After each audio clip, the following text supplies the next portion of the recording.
لا يكلف الله نفسا إلا وسعها لها ما كسبت وعليها ما اكتسبت ربنا لا تؤاخذنا إن نسينا أو أخطأنا ربنا ولا تحمل علينا إصرا كما حملته على الذين من قبلنا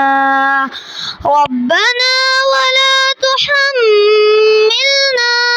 ما لا طاقة لنا به واعف عنا